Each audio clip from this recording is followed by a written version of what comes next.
Have you ever noticed how powerful silence becomes when it's no longer an accident, but a decision? You stop responding, you stop reacting, and slowly the power shifts, not with words, not with arguments, but with stillness. And the very person who once dismissed you now starts to wonder why your silence feels so loud. This isn't about playing games. This is about reclaiming your center, because the quieter you become, the more they start to crumble. Let's begin. Chapter 1. The mind can't let go of what's missing. There's something fascinating and haunting about the human mind. It doesn't obsess over what it has. It doesn't spiral over what's secure. It clings to what's missing. It ruminates on what's gone. That's the paradox. The less something is present, the more the mind fixates on it. When you remove yourself from someone's emotional space, gently, silently, without warning, you trigger a psychological vacuum. They don't just notice the absence, they feel it gnawing at them. They wonder, then worry, then spiral. Because the mind hates unfinished patterns. Silence creates a question that the brain desperately wants to answer. People expect confrontation, they expect closure, they expect noise. So when you give them nothing, when you offer no explanation, no resistance, no dramatic exit, the silence becomes deafening. Because what we don't understand, we can't let go of. And when someone suddenly stops feeding a connection they once gave energy to, it breaks the script. It creates cognitive dissonance. Wait, I thought I had them. Why are they not reacting? This isn't manipulation. This is presence. You are not punishing them, you are protecting yourself. You're removing your energy from a place that no longer honors it.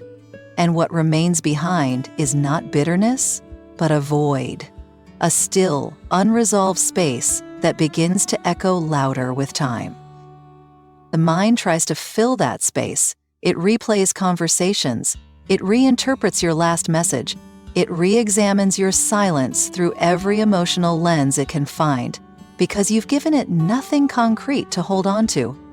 And nothing, when handled with discipline, becomes the most powerful something. The truth is, people don't miss you when you're around.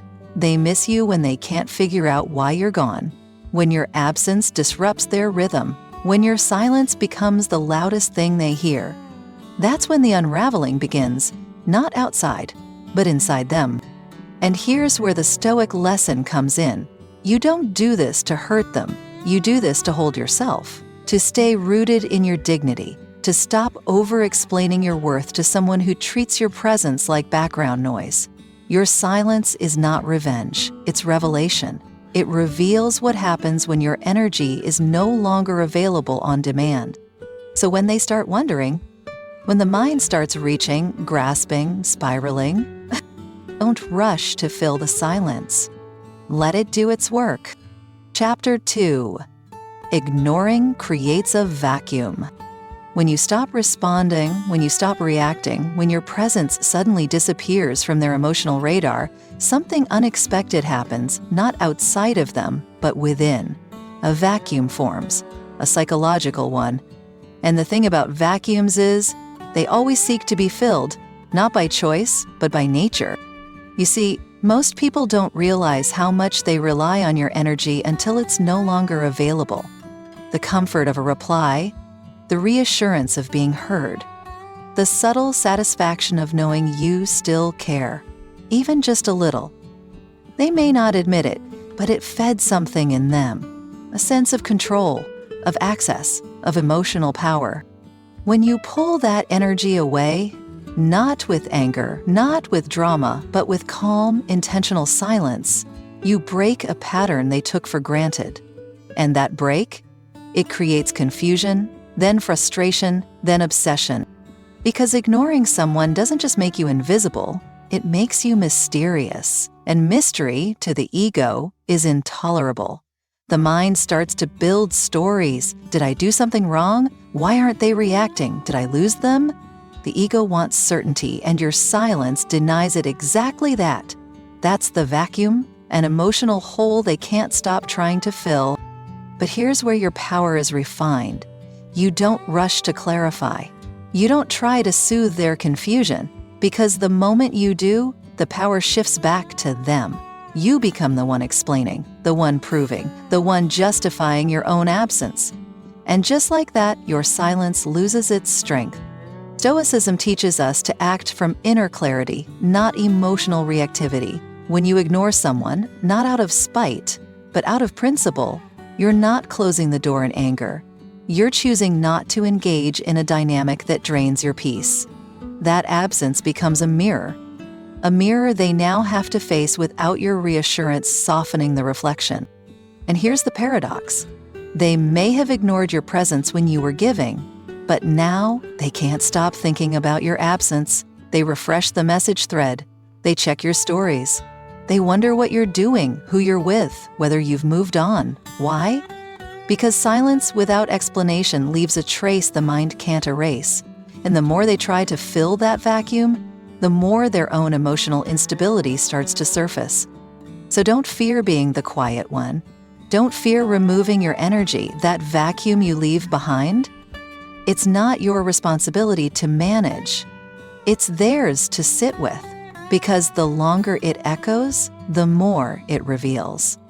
Chapter 3: Silence becomes a mirror. Silence, when intentional, is never just absence. It's a reflection. It becomes a mirror, so still, so unflinching, that the other person is forced to look into it, and what they see isn't always pretty. Because in the absence of your voice, they begin to hear their own. In the absence of your reactions, they come face to face with the consequences of theirs. And that's where the discomfort begins. See, when you were still engaging, still answering, still reacting, they could avoid accountability. They could justify their behavior, project their blame, play their little emotional games, and convince themselves they had the upper hand. But the moment you go quiet, the moment you no longer play along, the mirror turns. And suddenly, they're left with themselves, unfiltered, unmasked, and unbearably loud. This is what makes your silence so powerful. It doesn't scream. It doesn't accuse. It doesn't beg. It just reflects. And in that reflection, their own words start to echo. Their own patterns come back to haunt them. The things they said that didn't match their actions, the distance they created but pretended not to notice, the power they thought they had, now fading without your attention to sustain it. What most people don't realize is this: your silence doesn't just withhold your voice. It withdraws your energy field, your emotional support, your spiritual permission to let them stay blind. Without that buffer, everything they were avoiding surfaces. And it's not your anger that stings, it's the way your absence confronts them with the truth they've been trying to outrun. You see, silence is neutral, but the mind is not. The mind will project. It will fill the blanks with fear, guilt, paranoia, and if they carry unresolved shame, they'll begin to crumble under the weight of what your silence reflects, because now there's no argument to fight, no apology to manipulate, no drama to hide behind, just them and the quiet echo of their own behavior.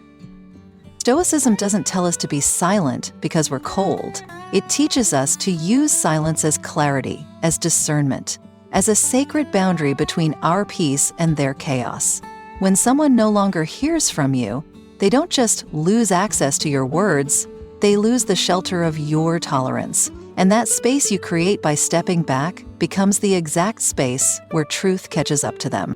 So let the mirror do its job. Let the silence reflect, not as revenge, not as manipulation, but as a gift.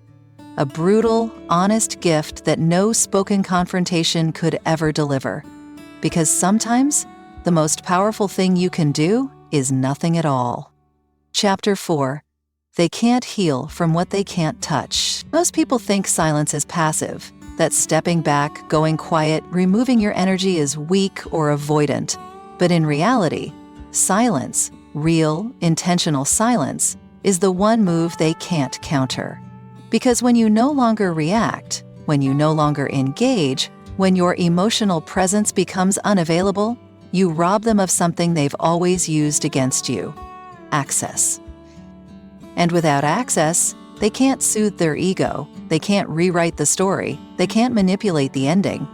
You see, people don't always want closure for clarity. They want it for control. They want the chance to explain away their behavior, to soften the guilt, to position themselves as not that bad. But when you don't give them that chance, when you simply disappear into self-respect, what's left is an emotional knot they can't untangle. And that unresolved tension, it lingers, it loops, it festers. Because healing, for many, only happens when they can touch what they broke, when they can see your pain, when they can control the narrative, when they can step in and say, "See, I didn't mean it," or "Let me make it right." But when you go silent, when you refuse to offer that emotional feedback, you deny them that soft landing. And suddenly, they're forced to sit with the raw, uncomfortable truth of what they did and no way to clean it up. It's what makes this so powerful. It's not that you're punishing them, it's that you're removing the thing they use to avoid feeling the weight of their choices. You. You were the balm, the cushion, the space where they could act without consequence because you'd always be there to receive it. And now that you're gone, not loudly, not with rage, but with calm, intentional absence, they're exposed. They can't reach you to patch the wound. They can't touch your energy to soothe their guilt. They can't clarify the ending because you've already closed the book. And that kind of closure, the one you give yourself, is the most untouchable kind because it doesn't beg, it doesn't explain, it simply ends. Stoicism teaches us not to control others, but to control ourselves, to preserve our energy, to disengage from dynamics that steal our peace. And when you pull back, not to punish, but to protect, you create a boundary they cannot cross. Not because you're cruel, but because you finally realized your healing does not require their participation, and theirs can no longer depend on your forgiveness. So let them sit in it. Let the silence do what no amount of arguing ever could, because if they can't reach you, they can't rewrite it. And that's what hurts them the most. Not your anger, not your distance, but the fact that this time, the healing will have to happen without you. Chapter 5. The ego doesn't panic when it's in control. There's a reason your silence unsettles them more than your words ever could. It's not just the lack of communication, it's the sudden loss of control. Because ego, at its core, is obsessed with predictability. It thrives on knowing what comes next, on pulling emotional strings, on keeping the other person in a loop it can dominate. But when you remove yourself from that loop, when you become unresponsive, unreadable, untouchable, the ego panics. You see, when the ego feels in control, it stays calm. It doesn't need to chase. It doesn't feel insecure. It believes it can always get the upper hand. But the moment you stop playing along, the rules change, and nothing terrifies a fragile ego more than a game it no longer understands. Your silence introduces uncertainty, not just for them, but for their image of themselves. Because suddenly, they're not sure if they still matter. They're not sure if they still hold power. They're not sure how much of your attention was real and how much of it they simply assumed. And that uncertainty, it cuts deeper than any insult ever could. They might try to pretend they don't care, they might post stories, act unbothered, move louder to be seen. But all of it is theater, because the truth is, your silence has taken away their favorite drug, control. And just like any withdrawal, it creates agitation, confusion, and eventually, desperation. What most people don't understand is that the ego doesn't care about love. It cares about leverage. And once it senses that leverage slipping, once it realizes it can no longer provoke a response, it will do anything to reclaim it. It might guilt trip you, it might bait you, it might suddenly become kind. But don't confuse those actions with sincerity. That's just the ego trying to reestablish its grip. This is where Stoic detachment becomes your weapon. You don't respond to chaos with chaos. You don't try to prove your worth through re-engagement. You remain still, not cold, not cruel, but anchored. Because your value is not up for debate. Your silence is not a negotiation, it's a decision, a boundary, a quiet assertion that you no longer belong to the emotional playground they once controlled. And here's the power in that. When you stop needing to be understood, you become unshakable. When you stop trying to explain yourself, you become unpredictable. And when you stop reacting to the ego's fear, you rise above its reach. They may not say it out loud, but inside they know something has shifted. The control they once had, gone. The version of you they could manipulate, disappeared. And all that's left is a silence they can't decode and a strength they can no longer touch. Chapter 6. They wanted control, not connection. Not everyone who wants your presence is seeking your heart. Some aren't drawn to your soul. They're drawn to the way you respond, the way you validate them, the way you react when they pull away, go cold, or act distant. It wasn't connection they were after, it was control disguised as closeness. You see, genuine connection is mutual. It's a space of trust, respect, and vulnerability. But control? Control thrives in imbalance. It needs one person to give more, to care more, to fear losing more. And if you found yourself always trying, always explaining, always hoping for a little bit of consistency, you weren't in love. You were being managed.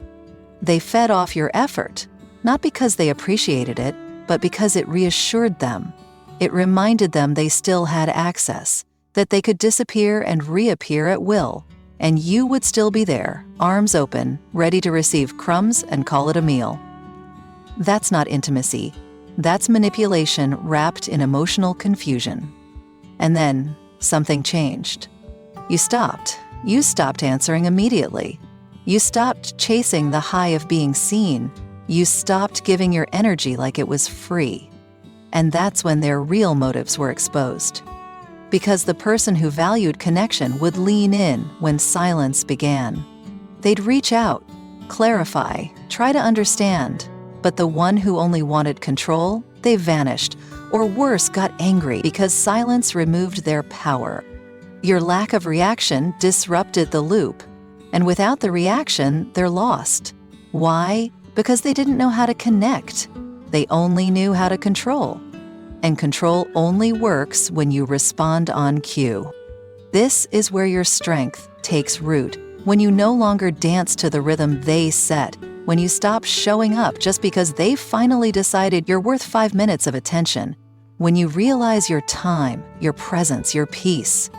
Those are privileges, not guarantees. Stoicism reminds us that we're not here to win games, we're here to master ourselves. And when you step away from manipulation disguised as affection, you don't just reclaim your power, you expose their intentions. Suddenly, the person who claimed to care is nowhere to be found, not because they never had access, but because they never had control. Let that be your clarity. Not everyone who misses you misses you. Some just miss the power they had when you didn't know better. But now you do. And that changes everything. Chapter 7. Detachment isn't cruelty. There's a common lie we tell ourselves, that if we walk away in silence, we're being cold. That if we choose distance over confrontation, we're abandoning people. That if we stop responding, we're hurting them. But let me offer you something radically different. Detachment isn't cruelty, it's clarity. And sometimes the most loving thing you can do for yourself and for them is to let go without noise. You see, not every silence is a punishment. Some silences are boundaries, not the kind meant to harm, but the kind meant to heal. The truth is, you've already given enough of yourself. Your explanations, your chances, your understanding, your energy, and maybe the more you gave, the more they withdrew.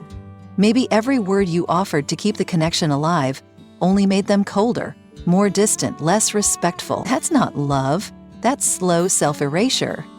So when you finally go quiet, not because you're bitter, but because you're done, you're not turning your back on love, you're turning towards self-respect. And that decision isn't cruel, it's necessary. Because connection without reciprocation isn't connection, it's captivity. And you don't owe anyone your energy just because they once made you feel seen. Here's what most people get wrong. Detachment doesn't mean you don't care. It means you care enough to stop begging for crumbs. It means you've reached the point where peace matters more than proximity, where your nervous system matters more than their validation, where your healing becomes non-negotiable. Stoicism teaches us this in the clearest way possible. We are responsible for our peace, not their perception of it. And if someone calls you heartless for choosing peace, understand this. Their pain may be real, but it's not yours to carry anymore. You're not cruel for walking away from dysfunction. You're not selfish for prioritizing clarity. And you're not cold for no longer making yourself emotionally available to someone who only ever showed up halfway. What's actually cruel is keeping yourself small so someone else can feel comfortable. What's cruel is silencing your needs so someone else can ignore their impact. What's cruel is staying in a dynamic that slowly chips away at your spirit, all in the name of not being rude. No, your silence is sacred. Your detachment is a declaration. I will not destroy myself to keep something that doesn't want to stay. And if they confuse that with punishment, let them. Because you no longer live in the prison of their perspective. You've chosen freedom, quiet, steady, and unshakably yours. Chapter 8. Let them watch you glow in silence. There's something beautifully disruptive about the quiet rise. When you don't announce your comeback, when you don't post quotes about healing, when you don't try to prove to the world or to them that you've moved on, you just evolve. In private, in discipline, in peace. And without ever saying a word, they notice. You see, silence isn't just what you leave behind, it's what you grow within. Because while they're still stuck in the same games, still seeking attention, still measuring their worth through someone else's eyes, you're building, slowly, quietly, steadily, and in that stillness, something powerful is happening. You're becoming someone they never expected you to become. This isn't revenge. It's not about making them regret anything. It's about becoming so focused on your life, your health, your mission, that looking back feels unnatural. You stop chasing closure, you stop rehearsing conversations, you stop hoping they'll come around, because you've finally come home to yourself. And here's the part they didn't see coming. You didn't glow up out of spite. You glowed up because the silence gave you space to grow, because the absence forced you to confront the parts of yourself you once ignored. And instead of filling the void with distractions or rebounds, you filled it with presence, with movement, with progress. Now they scroll, they watch, they feel the difference. Maybe they won't admit it, but your absence hits different now. Not because you're gone, but because of who you've become since you left. The one who used to overthink is now decisive. The one who used to chase now attracts. The one who once needed answers now lives in peace with not knowing. That shift, that quiet transformation, it echoes. Stoicism never asked you to become a statue. It asked you to become immovable in your values. And now, without seeking attention, you've become magnetic. Without playing games, you've reclaimed your presence. You no longer need their validation to feel seen. Because your own reflection, your own growth, your own rhythm, that's more than enough. So let them watch, let them wonder, let them feel the weight of what they mistook for ordinary. You don't have to respond, you don't have to post, you don't have to react. Your glow is loud enough, your peace is proof enough. And when they finally realize what they lost, don't gloat, don't teach, just keep rising. Because nothing haunts the ego more than someone who healed in silence and never came back. Chapter 9. Let time work against them. You've said nothing. You've explained nothing. You didn't chase. You didn't defend. You didn't fold under the weight of being misunderstood. And now, you don't need to. Because time is doing the work for you.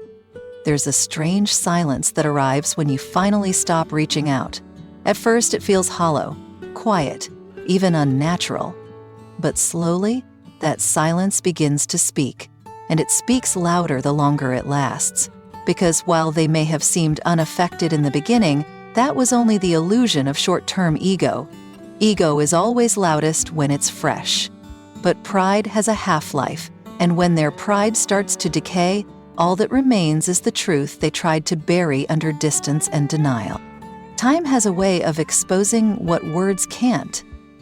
You don't need to call them out. You don't need to show them who you are. You don't even need to wait for an apology, because while they're still trying to convince themselves that walking away was the right move, time keeps showing them what they gave up. Not just your presence, but your patience, your loyalty, your quiet, unwavering energy. And the more space-time creates, the more obvious the absence becomes. That text they didn't respond to, it doesn't feel as strong now. That cold shoulder they gave you feels heavier now that there's no warmth coming back. That silence they once used to control you has become the very silence that breaks them. The most powerful part? You didn't need to lift a finger. You just held your ground. You stayed rooted. You grew. You built. You reclaimed.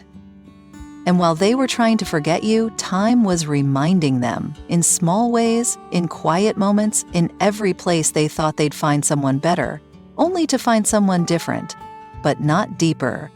Stoicism reminds us to trust what is out of our control. And time? Time is the most honest force there is. It wears away false pride. It outlasts performance. It amplifies truth. And when you live in alignment, when you stay silent, not to punish, but to protect your peace, time becomes your witness. So let them feel it. Let them fill their days with noise and distraction. Let them pretend it didn't matter, because time doesn't need your permission to reveal everything they couldn't see when you were right there, loving them without conditions. You are not a memory to be discarded. You are a lesson time will never let them forget, and in the end, they won't remember the last thing you said. They'll remember that you said nothing, and still said everything. If you've made it this far, then maybe this wasn't just a podcast. Maybe it was a mirror. Maybe in every silence we unpacked, you heard your own. In every reflection, you saw a piece of your pain. In every still moment, you remembered the version of yourself that got buried beneath over-explaining, over-giving, and over-waiting. But not anymore. You didn't come here to chase people who can't see your worth. You didn't come here to beg for clarity, to shrink for approval, or to become small enough to fit inside someone else's comfort zone. You came here to reclaim yourself, to become so calm, so clear, so rooted in who you are, that no one's silence, absence, or rejection can shake you again. And if there's one thing I hope you carry with you after all of this, it's this. You don't need closure. You don't need them to come back. You don't need one last message to explain why it ended the way it did. What you need is your presence, your path, your power. Let time reveal what ego tried to hide. Let your growth echo louder than your explanations ever could. Let your silence remain, not as a weapon, but as a witness to who you've become. A man who doesn't beg. A man who doesn't chase. A man who doesn't break under distance, but rises in it. So thank you for listening, for growing, for staying with me in the quiet. And if this message moved you, if something in it helped you come back to yourself, then share it. Not for views, but for the next man out there staring at his phone, wondering what her silence means. When in truth, it was never about her. It was always about him. And now it's about you. Stay calm, stay grounded, stay powerful, and never forget. He said nothing, and still said everything.